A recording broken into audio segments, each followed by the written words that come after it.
Bom dia, meu aluno, minha aluna do terceiro ano do Colégio Unifor. É o último capítulo, última aula. Isso mesmo, último capítulo, última aula. E hoje nós vamos finalizar o capítulo 15. Estou compartilhando a tela aqui agora. O capítulo 15, o breve olhar sobre a filosofia contemporânea. E nós podemos falar que também é um pouco da filosofia pós-moderna, né? Depende no viés de contemporânea e pós-moderna, né? Que você vai colocar. Porque essa semana nós estudamos um filósofo chamado Bauman, né? E ele colocou essa diferença entre moderno, pós-moderno ou contemporâneo. Então, nós podemos falar que nós estamos, então, classificados na filosofia contemporânea. Outros falam que nós estamos na filosofia pós-moderna, né? Mas, lembrando aquilo que nós já estudamos, para Bauman, não existe pós, tá? Não existe pós. Então, nós estamos na contemporaneidade mesmo. Então, está certo no formato, né? Na forma de dizer contemporaneidade. Então, agora nós estamos no derradeiro, nas últimas páginas, na página 272 e na página 273, e nós vamos apresentar os dois últimos filósofos. Né? São filósofos literalmente contemporâneos, porque estão vivos, né? São dois filósofos franceses, né? Dois filósofos franceses, e esses filósofos, então, eles são, posso classificá-los como filósofos existencialistas também, se for entrar no viés da questão. Não que eles sejam, não que a nossa apostila está dizendo que eles são, mas eu, Aslan, estou dizendo, porque eles vão nos ensinar, eles vão nos motivar, eles vão dar sentido para a vida do homem aqui nessa modernidade, nessa contemporaneidade, neste processo na qual nós estamos vivendo. Então, o primeiro filósofo que nós vamos falar é do filósofo André Comte Sponville.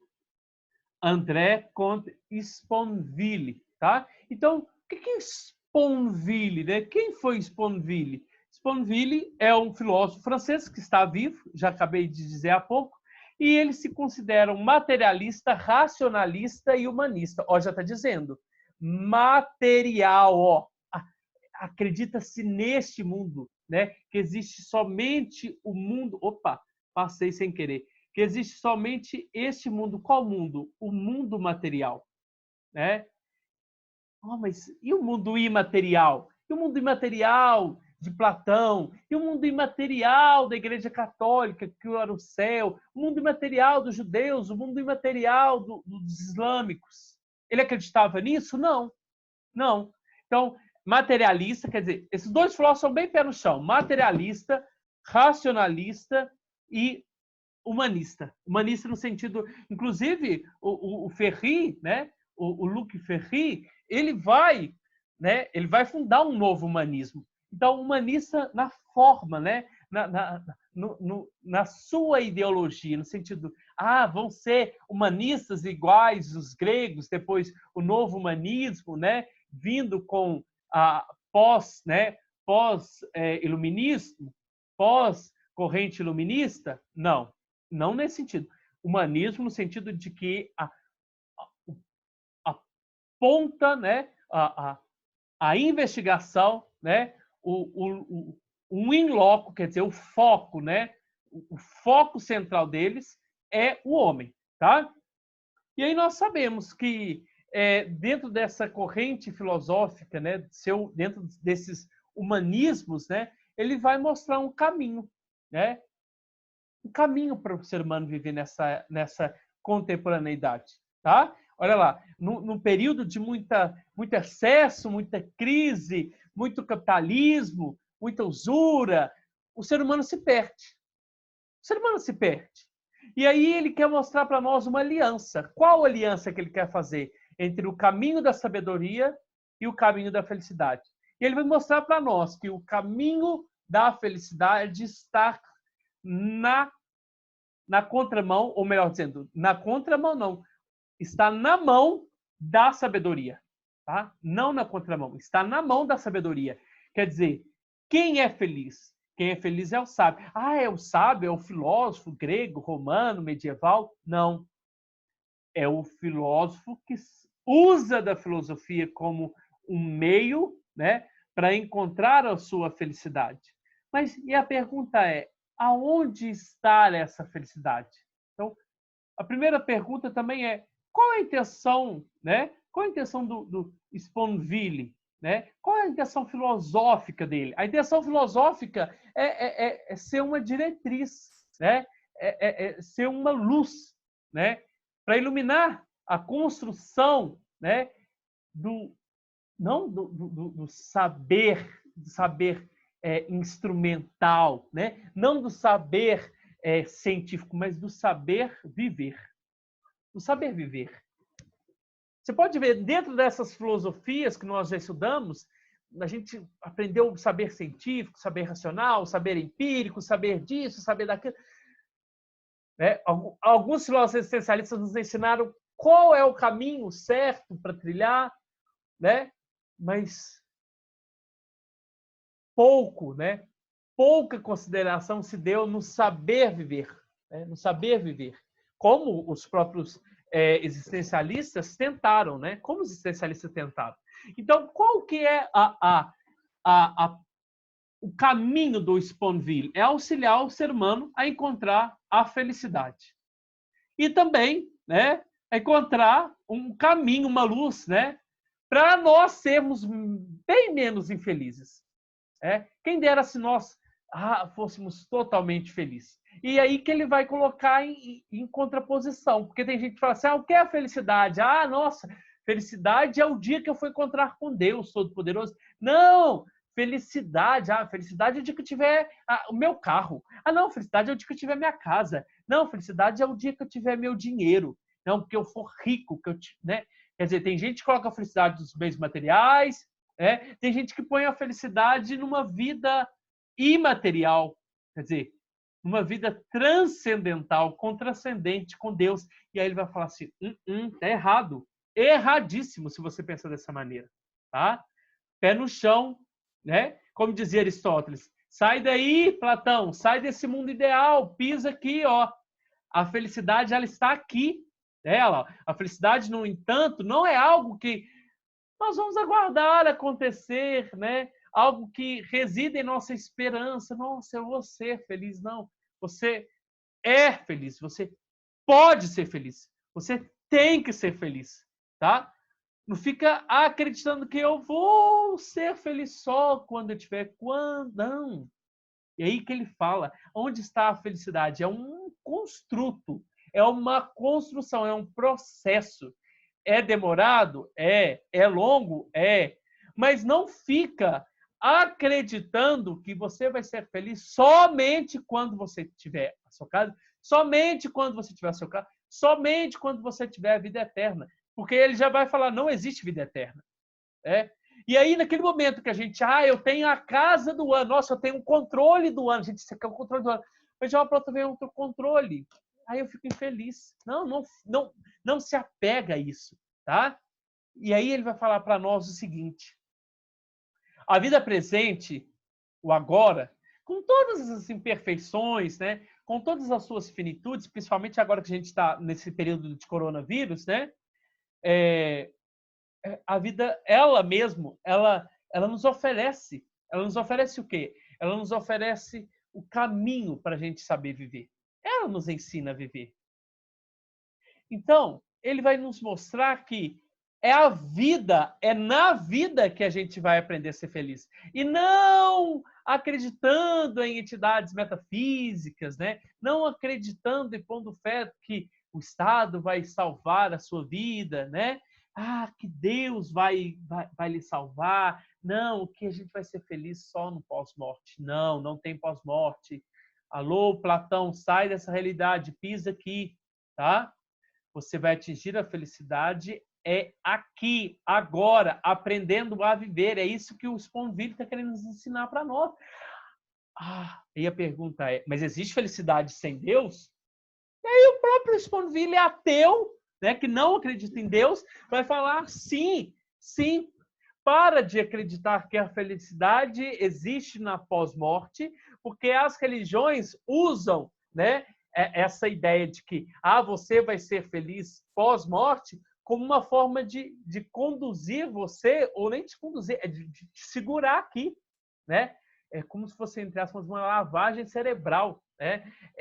Eu quero que você anda conforme o meu controle, né? Não faça isso, não faça aquilo.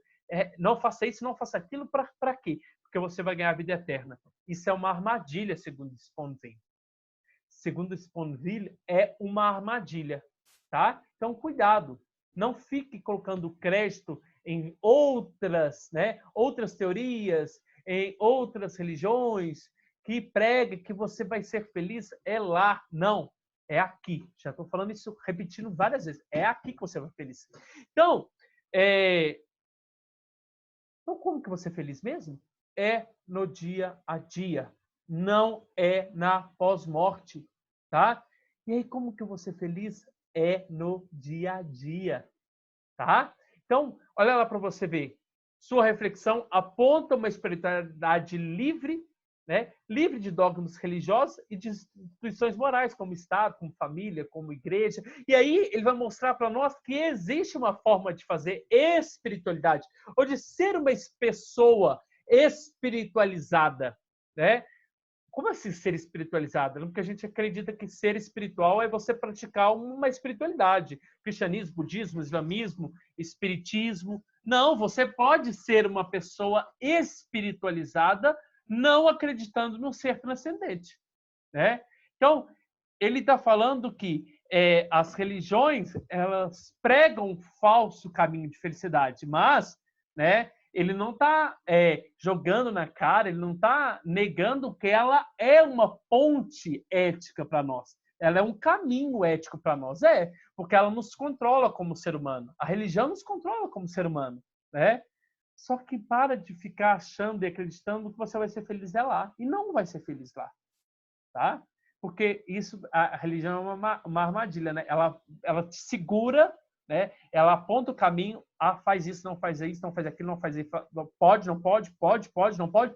Para quê? Porque você acredita que você vai ser feliz só lá.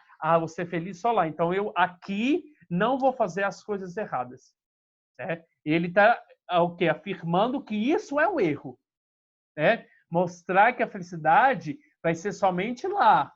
Não. A felicidade está aqui. Ele está negando a possibilidade, está negando a religião como um caminho de postura ética para o homem, né? Não, ele não está negando, ele está até concordando. Falando, não, o bom da religião é isso, é que ela controla muito o comportamento ético do ser humano, mas ela prega uma falsa felicidade, uma falsa verdade. E aí ele vai falar o seguinte para nós. Então, se a felicidade não está em Deus, não está na pátria, não está na religião, não está numa vida pós-morte, não está nos bens materiais, então, o que é a felicidade? O que é ser feliz? Ele vai falar assim, ser feliz é ser sábio. E o sábio é aquele que possui a verdade, ou aquele que busca a verdade, né? Então ele vai falar que, então, peraí, então onde está a verdade? Está nos bens materiais? Está na religião? Está no Estado? Não, ele vai falar assim, a verdade está em nós. Ela está em nossas ações. Então, quando você estiver agindo em prol, né, de uma bondade, né, em prol de fazer o bem, de fazer caridade para algo ou alguém, né, é aí que está a verdade. A verdade não está nas instituições. A verdade está em si. Quando você se demonstra essa verdade, quando você demonstra essa sua sabedoria, a partir do momento quando você começa a agir e agir em silêncio. Não é aquilo que Jesus Cristo falava, não seja um fariseu, né, que ficava nas portas das sinagogas falando, né, todos os mandamentos. né? Quando eles faziam jejum, eles demonstravam cara de que estavam fazendo jejum. Quando eles faziam caridade, eles mostravam que estavam fazendo caridade. Isso é errado. Isso é errado. O sábio é aquele que faz, e não mostra o que faz. Não demonstra o que faz, tá? Ele faz o quê? No silêncio, no anonimato, né? Então, quem é feliz? Quem é sábio? Aquele que é fiel. Fiel em todas as coisas que ele faz, né? Com a esposa, com os seus ideais, um ser caridoso, um ser amoroso, entre outros atributos, um ser sem figurações. Eu não preciso colocar uma figura aqui, ó, né? Como eu acabei de dizer, um fariseu, né? Uma figura de um político, né? Fazendo caridade, mas na realidade ele quer algo em troca. Não. A pessoa feliz, a pessoa sábia, né? A pessoa feliz e a pessoa sábia, ou melhor, o ser sábio já demonstra a felicidade. O ser sábio já demonstra a felicidade. Então, a pessoa sábia, né, é aquela que não precisa demonstrar nada para ninguém. Ela é anônima, tá? Então, ele vai falar que essa pessoa sábia, ela tem dentro de si um amor. É um amor pela humanidade. É um amor pela humanidade, tá? E esse amor pela humanidade, este amor que ele faz caridade, que ele faz isso, que ele faz aquilo, né? É esse amor que move a vida dele, tá? Um amor que de repente nos desperta para todas as coisas do mundo. É uma plenitude serena. Lá no começo da nossa apostila, eu estou falando que ele recebe a influência do budismo. Ele lê várias, né? Ele passa por várias correntes filosóficas, várias correntes religiosas, né? E é isso mesmo. Quando você faz alguma coisa, algum bem, você sente essa tranquilidade, essa paz, quase uma ataraxia, né? Uma paz de alma, uma paz de espírito. E consciente da insignificância do homem no universo finito. Como assim, sua insignificância do homem? Você sabe, se você ficar preso aos bens, a isso, aquilo, isso vai passar. Isso é pura insignificância. O que tem significância? O que tem sentido? É você ser feliz.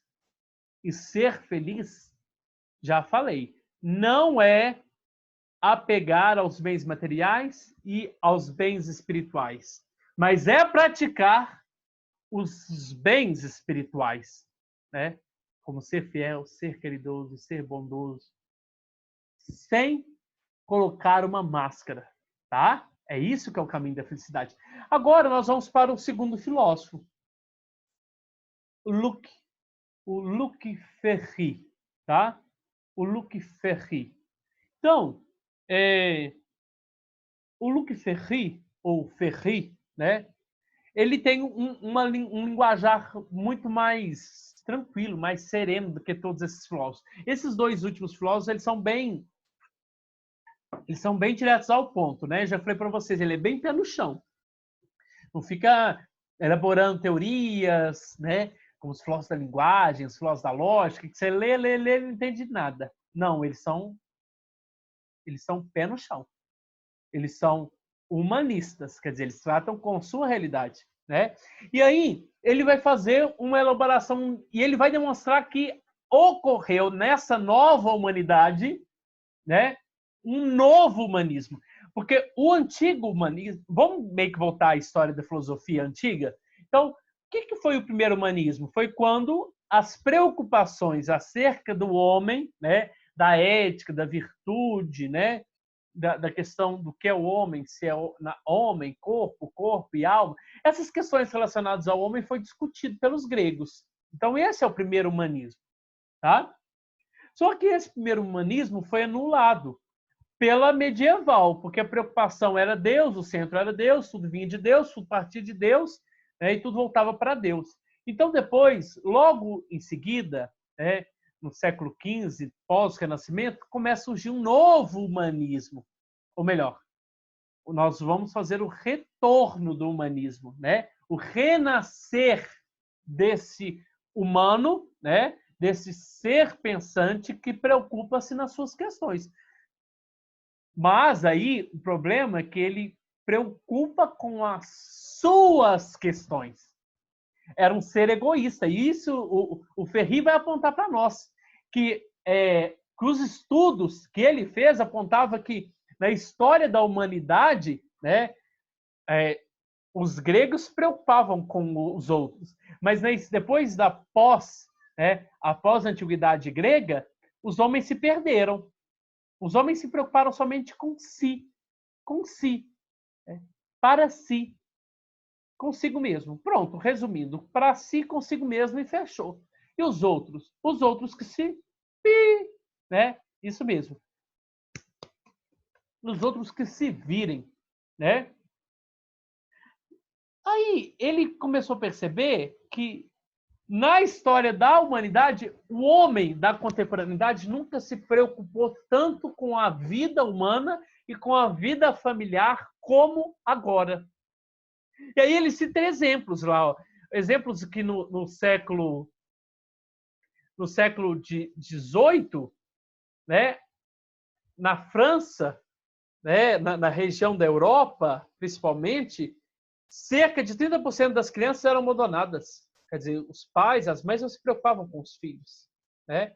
No norte da França, a família não se preocupava em cuidar bem dos seus gestantes, né? Das suas crianças, né? Então, a maioria da morte, 90%, existia 90% de morte no primeiro ano de vida, né?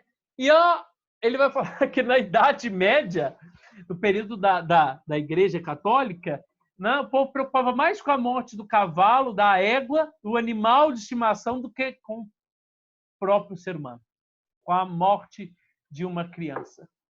Uai, que humanismo é esse? Né?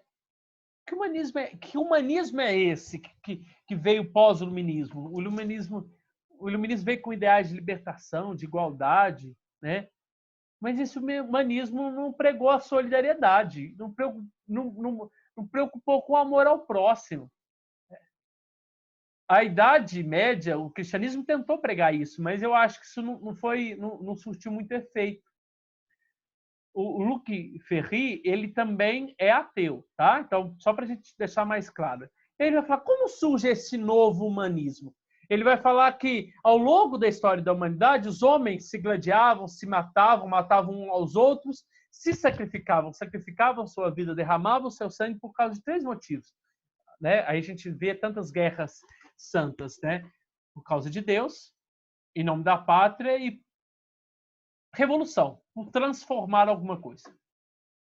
Só que ele percebeu que na história da humanidade, o homem ele centrava em si. E agora, nos dias de hoje, o homem agora ele vai sacrificar a sua vida em nome de quem? Em nome de Deus? Em nome da pátria? Não, muito difícil agora você arrumar alguém para se alistar no TG. Muito difícil você arrumar alguém até dentro da igreja, né, que se diz de pastoral, para fazer uma leitura na missa ou num culto evangélico. Ninguém, né? Todo mundo está correndo disso. Todo mundo está correndo. Ninguém se sacrifica mais por uma instituição. É como eles sacrificavam antigamente. Mas o ser humano sacrifica a sua vida por causa de uma coisa. Ele vai falar, né, que ele percebeu. Quando ele percebe que a vida dos seus filhos está em risco ou por causa de uma causa humanitária. E aí, quando ele fala de uma causa humanitária, a gente lembra que da apostila do ano passado, do segundo ano do ano passado, na qual vocês estavam presentes, né? Da apostila de vocês, que ele cita o nome do Jean-Henrique Dunant, que é o fundador da Cruz Vermelha. Foi um exemplo de quê? De humanidade, de humanização, de preocupar-se com o próximo. E aí ele vai falar que agora houve uma passagem, né? Quando você se matava, né? Se preocupava com as coisas que estão lá em cima, né? Que estão fora da sua realidade, pátria, Deus, Estado, tá lá, ó. É transcendente, é um transcendente o quê? Vertical. Então o homem focava nesse transcendente vertical. Só que agora nós vamos fazer uma troca do transcendente vertical para um transcendente horizontal. Só que o transcendente aqui agora não é Deus. Quando você pensa em transcendente, aquilo que vai além. O ser humano vai além de você, porque ele é um outro ser. Mas pensa, ó, transcendente virtual, Deus, pátria, né? As revoluções, as utopias, né?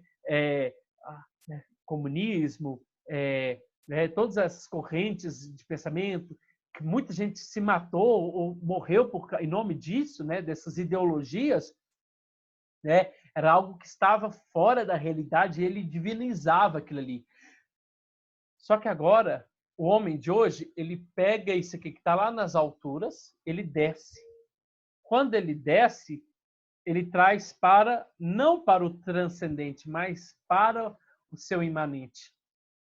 Para o seu imanente, para o seu outro, seu conviva, né? Seu colega, né?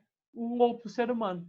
Então ele vai falar que o humanismo era um humanismo transcendente, vertical, quer dizer, o homem se preocupava e se ocupava somente com as coisas que estão fora da sua realidade, e agora o nosso humanismo é um transcendente horizontal, porque está aqui, ó, no horizonte, no dia a dia, no cotidiano, na relação com os outros seres humanos. E aí ele vai falar qual é então a atitude, né? Qual é a tarefa da filosofia frente a esse humanismo?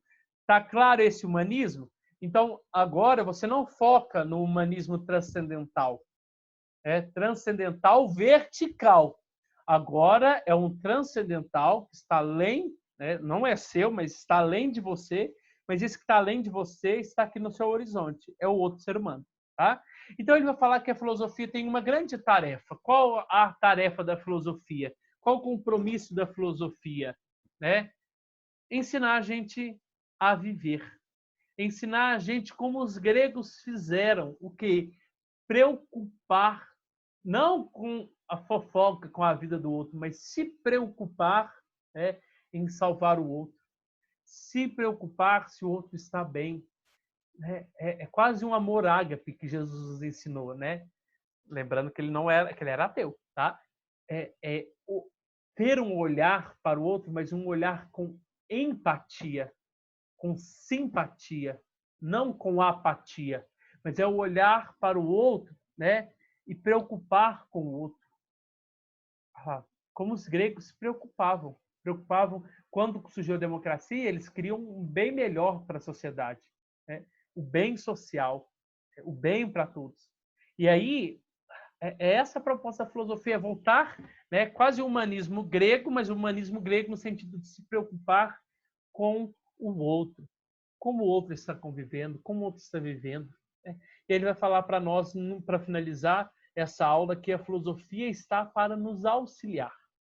A filosofia, né, é um livro, como um livro. O livro está aqui para auxiliar no seu estudo. Ela está aqui para auxiliar. Né? Só que auxiliar você a preocupar com o outro, auxiliar você a ter um novo olhar, né? Um novo olhar para com o outro, né? Para com a humanidade.